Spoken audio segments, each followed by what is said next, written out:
नमस्कार, स्वागत है आपका बिहार समाचार में। लालू यादव को फिर से जेल हो गया है, सजा सुनाई जा रही है लालू यादव को। तो इधर तेजस्वी यादव ने ऐलान कर दिया है कि लालू यादव को जेल से बाहर निकालने के लिए सुप्रीम कोर्ट जाएंगे। साथ ही मुख्यमंत्री नीतीश कुमार जी ने बिहार वालों के लिए बड़ी घोषणाएं कर दी है। तो आज की बड़ी खबरों पर बात करने से पहले आपसे अनुरोध है, कृपया वीडियो को एक प्यारा सा लाइक अवश्य कर दीजिएगा। आपका लाइक करना ही हमारी मेहनत का फल होता है।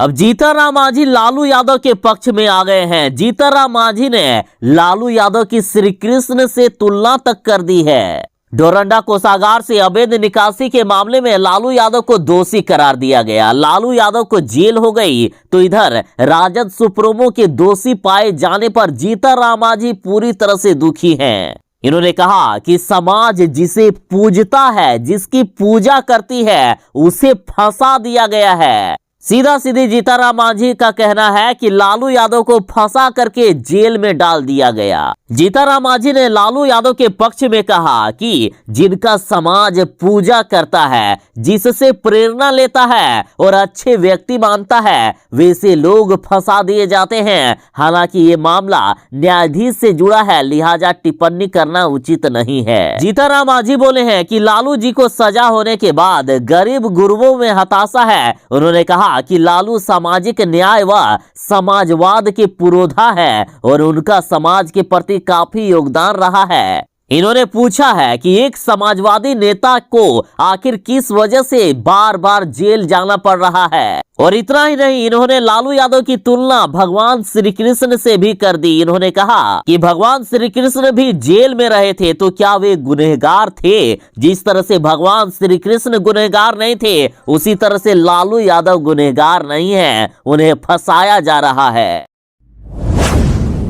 तेजस्वी यादव बोले हैं कि लालू यादव को फंसाया जा रहा है। जनता की अदालत में लालू जी बेदाग हैं।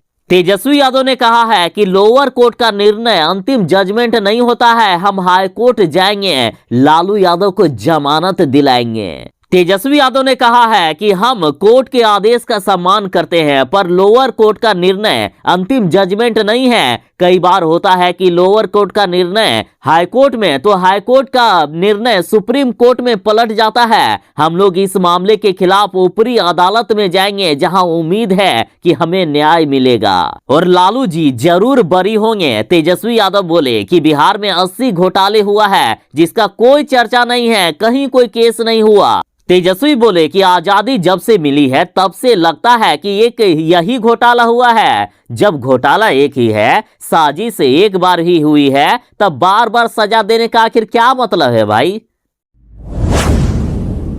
लालू यादव को फिर से जेल हो गया है। तो इधर लालू यादव के बड़े बेटे तेज प्रताप यादव ने ऐलान कर दिया है कि लालू यादव के लिए न्याय यात्रा पर निकलेंगे तेज प्रताप। कहा कि पापा के लिए खून भी बहाना पड़े तो भी पीछे नहीं हटेंगे।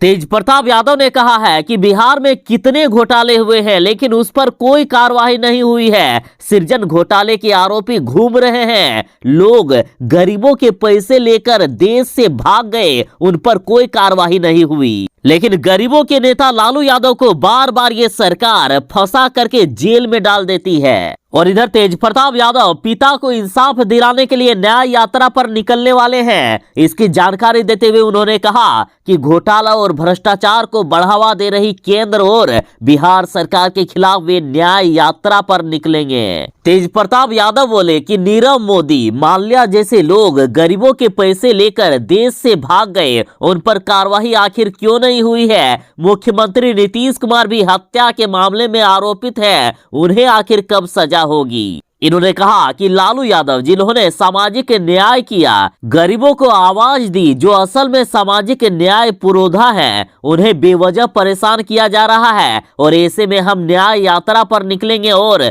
लोगों को सरकार की सच्चाई बताएंगे। मुख्यमंत्री नीतीश कुमार जी ने धान खरीद की समीक्षा की, साथ ही वे बोले कि राज्य में उसना चावल मिलों की संख्या भी बढ़ाई जाएगी। मुख्यमंत्री नीतीश कुमार जी ने कहा है कि बिहार में धान की विकेंद्रीकृत अधिप्राप्ति से किसानों को न्यूनतम समर्थन मूल्य का लाभ मिला है। इस वर्ष 45 लाख मीट्रिक टन धान अधिप्राप्ति के लक्ष्य के विरुद्ध 44,91,000 मीट्रिक टन की रिकॉर्ड अधिप्राप्ति की गई है। ये बहुत ही बड़ी खुशी की बात है। मुख्यमंत्री नीतीश कुमार जी ने कहा कि किसानों को 8,800 करोड़ रुपए का ससमय भुगतान हो रहा है, जिससे ग्रामीण अर्थव्यवस्था को और मजबूती मिलेगी। मुख्यमंत्री जी बोले कि 85% किसानों के खाते में पैसे का भुगतान कर दिया गया है, बाकी बचे किसानों को भी जल्द ही पैसे दे दिए जाएंगे। तो वहीं मुख्यमंत्री नीतीश कुमार जी ने कहा कि राज्य में उसना चावल की खपत ज्यादा है और इसे ध्यान में रखते हुए उसना चावल के मिलों की संख्या भी बढ़ाई जाए। बिहार के शिक्षकों के लिए बुरी खबर है कि हाईकोर्ट के निर्देश के बाद बिहार में छठे चरण का शिक्षक नियोजन स्थगित कर दिया गया है। देखिए, 18 फरवरी तक नियोजन पूर्ण करने का लक्ष्य दिया गया था और इसे लेकर शिक्षा विभाग ने अधिसूचना भी जारी कर दी थी। लेकिन छठे चरण के तहत माध्यमिक और उच्च माध्यमिक विद्यालयों में होने वाले शिक्षक बहाली की प्रक्रिया को तत्काल स्थगित कर दिया गया है। कोर्ट का फैसला आने के बाद बिहार शिक्षक नियोजन की प्रक्रिया को स्थगित कर दिया गया है और शिक्षक नियोजन रुकने के बाद तेजस्वी यादव के पास पहुंच गए अभ्यर्थी और बोले कि अब आपसे ही उम्मीद है साहब, आप ही अब कुछ कीजिए। देखिए, बिहार में छठे चरण का शिक्षक नियोजन रुकने के आदेश के बाद शिक्षकों ने शिक्षा मंत्री विजय चौधरी जी के आवास का घेराव किया, लेकिन वहां कोई सुनवाई नहीं हुई तो अभ्यर्थी नेता प्रतिपक्ष तेजस्वी यादव से मिलने पहुंच गए और जहां तेजस्वी यादव और तेज प्रताप यादव ने सभी शिक्षकों की समस्याएं सुनी, तेजस्वी यादव ने भरोसा दिलाया है कि वह उनकी आवाज आगामी बजट सत्र में उठाएंगे। उन्होंने कहा कि वह सारे मामलों की पहले समीक्षा करेंगे, उसके बाद जो संभव होगा वो करेंगे। तो वही तेजस्वी यादव ने सरकार पर हमला बोलते हुए कहा कि इन लोगों ने चुनावी सभाओं में विधानसभा चुनाव के दौरान जो वादे किए थे उसमें से एक भी वादा पूरा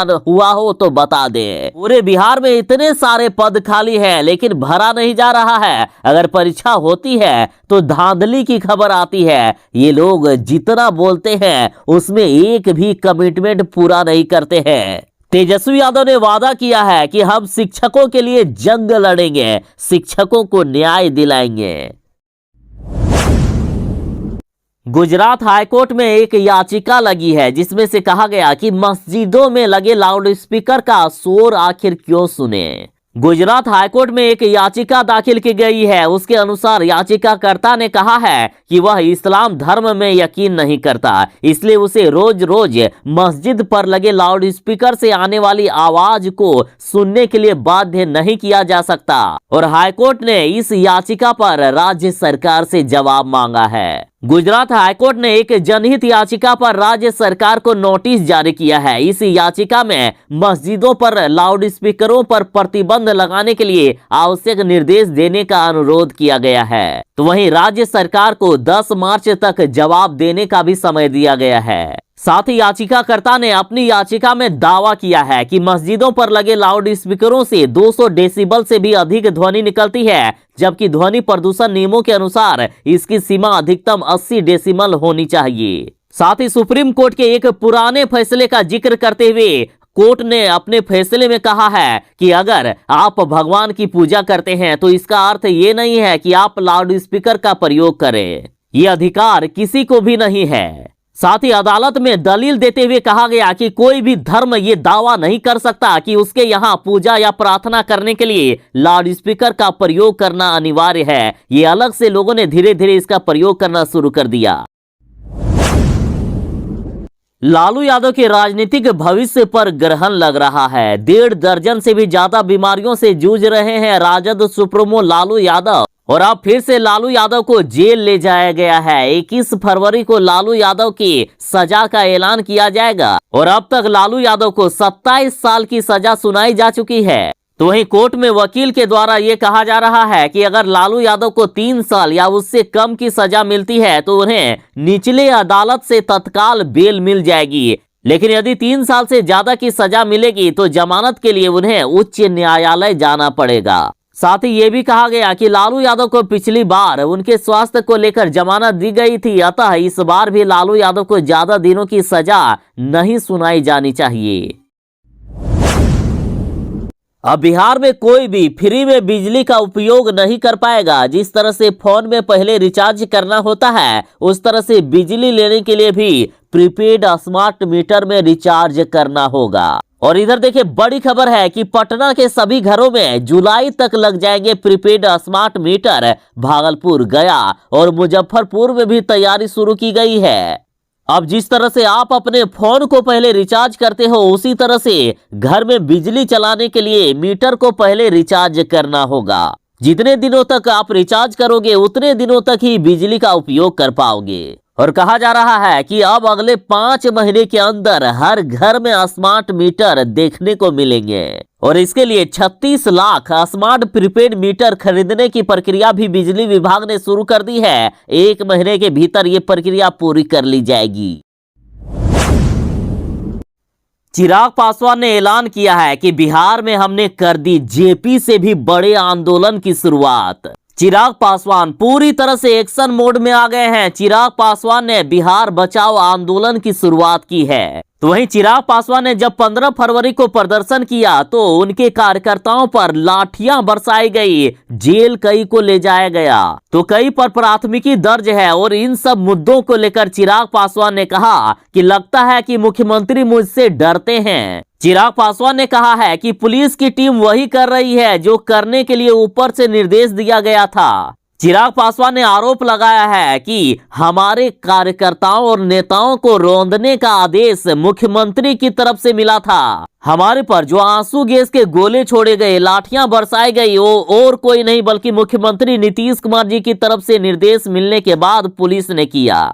तो वहीं चिराग पासवान ने दावा किया है कि बिहार में जल्दी ही ये सरकार गिरेगी और बिहार में फिर से चुनाव होगा, मध्यावधि चुनाव होगा बिहार में। लालू यादव को बचाने के लिए अब सुप्रीम कोर्ट जाने की तैयारी हो रही है। एक तरफ जहां तेजस्वी यादव ने ऐलान कर दिया है कि लालू यादव को बचाने के लिए सुप्रीम कोर्ट तक जाएंगे, तो अब जगदानंद सिंह ने भी ये बात कह दी है। कोर्ट ने लालू यादव को दोषी करार दिया है। लालू यादव को जेल हो गया है। तो इधर देखिए कोर्ट के फैसले पर प्रतिक्रिया देते हुए पार्टी के प्रदेश अध्यक्ष जगदानंद सिंह ने कहा कि अब हम लोग सुप्रीम कोर्ट जाने वाले हैं। अंतिम रूप से जब तक हम लोग कोशिश नहीं कर लेंगे तब तक नहीं छोड़ेंगे। हम हार नहीं मानने वाले हैं। ऐसे लालू यादव को फंसाने नहीं दिया जाएगा। सीधा सीधे राजद का कहना है कि लालू यादव को ये सरकार फंसा करके जेल में ठूस रही है। कहा गया कि इस देश के सांप्रदायिक एकता के प्रतीक हैं लालू यादव और उन्हें न्याय जरूर मिलेगी। वाह, देख लीजिए आप मुख्यमंत्री नीतीश कुमार जी के कारनामे। नीतीश की पार्टी ने यूपी चुनाव में 25,000 के इनामी हिस्ट्री सीटर को दे दिया है टिकट। उन पर स्कूल में ही टीचर के मर्डर का लगा था आरोप। ज्यादा दिन नहीं हुए हैं जब प्रधानमंत्री नरेंद्र मोदी ने नीतीश कुमार को समाजवादी होने का प्रमाण पत्र दिया था। कुछ ही दिनों के बाद जदयू का समाजवाद सामने आ गया है। नीतीश कुमार की पोल खुल गई है। दरअसल उत्तर प्रदेश में हो रहे विधानसभा चुनाव में ताल ठोक रहे जदयू ने 17 उम्मीदवारों की सूची जारी की है और उसमें से 25,000 के इनामी और कुख्यात हिस्ट्री सीटर रहे धनंजय सिंह का भी नाम सामने आया है। पूर्वांचल में आतंक का पर्याय माने जाने वाले धनंजय सिंह पर स्कूल में पढ़ने के दौरान ही एक टीचर की हत्या का आरोप लगा था। उसके बाद धनंजय सिंह पर दर्ज संगीन मुकदमों की लिस्ट बहुत ही लंबी है और ऐसे आदमी को नीतीश कुमार जी ने टिकट दे दिया है चुनाव लड़ने के लिए। चिराग पासवान ने मुख्यमंत्री नीतीश कुमार जी को बर्खास्त करने की मांग और नीतीश सरकार की गलत नीतियों के खिलाफ राजभवन मार्च किया और राजभवन जाने के दौरान चिराग पासवान को हिरासत में ले लिए गए। इस दौरान चिराग पासवान ने कहा कि जितनी पुलिस लगाकर हमारे कार्यकर्ताओं को रोका गया, उतनी यदि क्राइम रोकने में लगाई गई होती तो बिहार का ये हाल आज नहीं होता।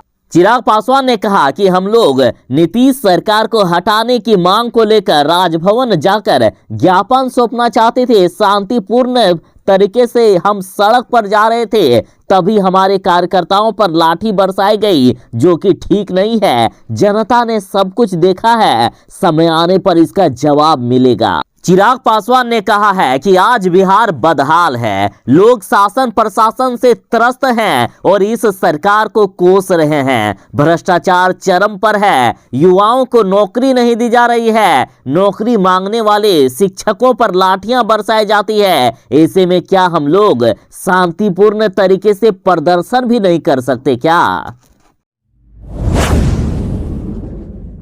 डोरंडा कोषागार से अवैध निकासी के मामले में लालू यादव को जेल हो गया है। 21 फरवरी को सजा सुनाई जाएगी।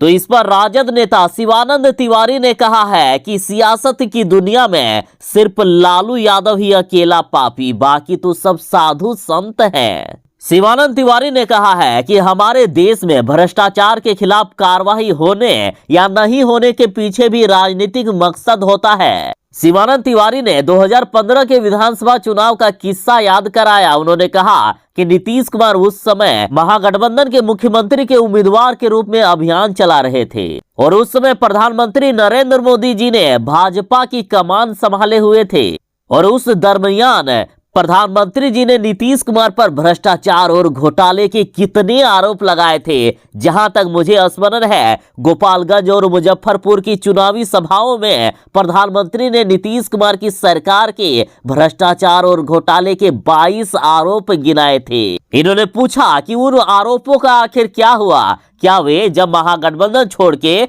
बीजेपी में चले गए तो सारे अपराध और सारे आरोप वैसे खत्म हो गए क्या? इन्होंने कहा कि विडंबना तो देखिए, जिस मोदी ने नीतीश पर भ्रष्टाचार और घोटाले का आरोप लगाया था, वे ही आज उनको सच्चा समाजवादी का प्रमाण पत्र दे रहे हैं। इन्होंने कहा कि ये भी देखिए, जिस नीतीश कुमार ने कभी ये कहा था कि जिस आदमी का नाम लेने से करोड़ों अल्पसंख्यक के मन में भय समा जाता है, उसके हाथ क्या मैं मिलाऊंगा, वही नीतीश जी मोदी जी से सच्चे समाजवादी का प्रमाण पत्र उनकी कृपा मानकर ग्रहण कर रहे हैं।